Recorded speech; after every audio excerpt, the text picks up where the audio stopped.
Hey, good morning, everybody. It's Steve with Real Progressives. We're facing what may be the most critical time in the United States history as all the world is blowing up around us. There is conflict everywhere. And unfortunately, the leadership of our nation is more than willing to engage in that. So as you look at the decisions that we have to make in the next 20-some days, it's very important that we understand what's at stake. Do we want our children to live, or do we want them to die? Do we want the world's children to live, or do we want to create new generations of terrorists? Have you decided that you've seen enough bloodshed? We need to show the bloodshed, folks. I'm getting to the point now where our direct action on social media needs to be to show the terrors of war. We cannot hide it any longer. We need people to understand that just voting for a war hawk isn't just business as usual. That what it is in fact murder by proxy. Now, I've said that term millions of times, and I'll continue to say it again. When we vote for a murderer, when we vote for a war hawk, we have the blood of that entire thing on our hands. There is no such thing as a benign vote. You are your vote. But getting past this election even, let's say November 9th comes around, horrible, wretched, disgusting people vote for Hillary Clinton. And we're left with no anti-war movement but you and I. If it comes down to just you and I, do you have what it takes to take to the streets to block war? Do you have what it takes to get up in arms and tell people, damn it, I am not sacrificing my children to your wars? Do you have what it takes to fight for someone else's children? When you don't have a stake in the game, when you know you're not going to war, do you have what it takes to fight for someone else?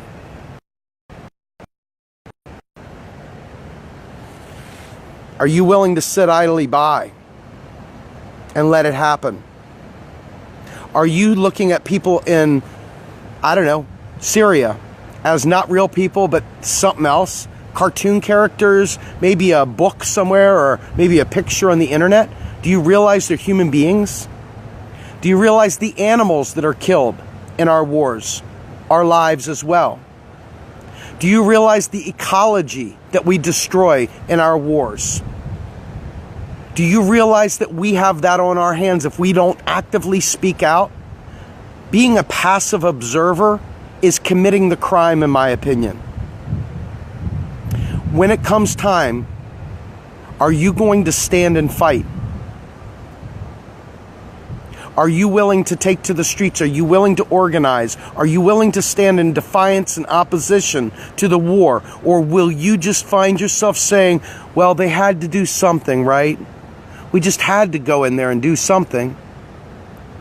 Folks, every event that happens in this world is not our making, but we are in control of how we respond to it.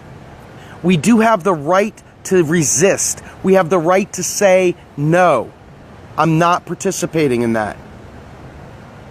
So when we elect leaders, and those leaders have a D in front of their name, we need to be perfectly aware that the bombs that come from the D's are just as lethal as the bombs that come from the R's. So you need to ask yourself, labels be damned. What is your decision-making process like? Do you make good decisions? Are you a peaceful person? According to Jimmy Carter, when Secretary Clinton was in charge of the State Department, she did next to nothing to pursue peace. And she did everything to push the Obama administration further and further to war. The decision-making processes are so horrific that if we don't understand that we need to be preparing a loyal opposition, an anti-war movement so strong and powerful that they can't ignore us, then many of your children will die. Perhaps even my own. And many more that you'll never ever meet. And if we don't stand in opposition to that, the blood is on our hands. The blood will be on our hands. I have never ever been more worried about our country before in my life as it pertains to going into war. The saber rattling with Russia, I would like to believe, as always, that cooler heads would prevail, that this is all just puffing up to negotiate or whatever. But even that is counter to what a peaceful nation would do.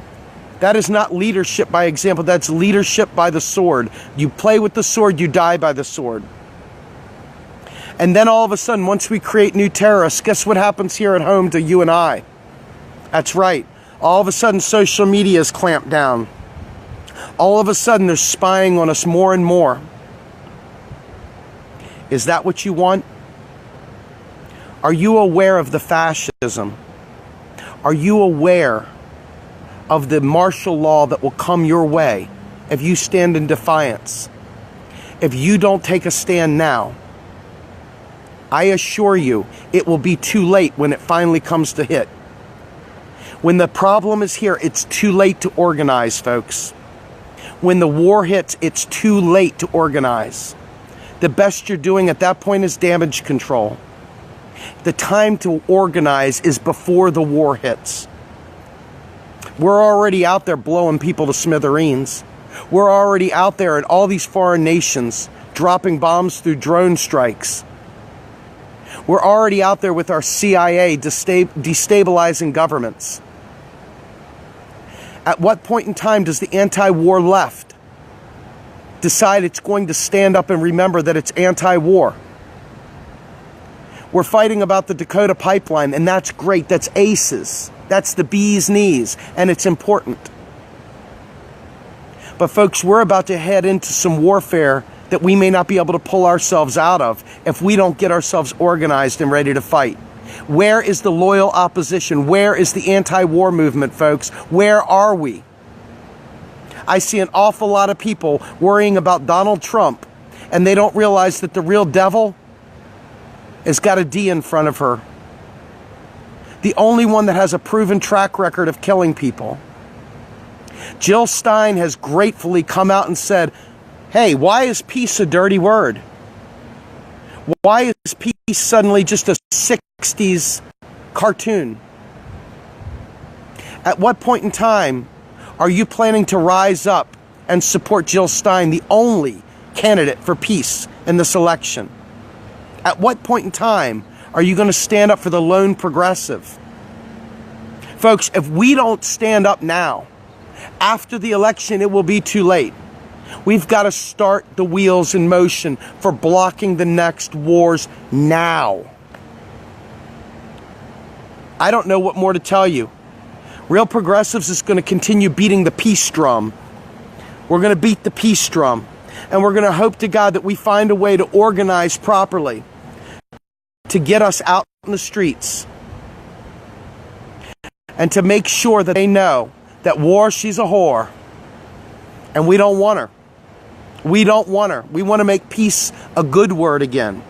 We don't want it to be the word that people go, oh, you're just going to make our country go to hell because you're for peace. We need to be explaining, not just exacerbating, but explaining why war is lethal, why we've got to stop it.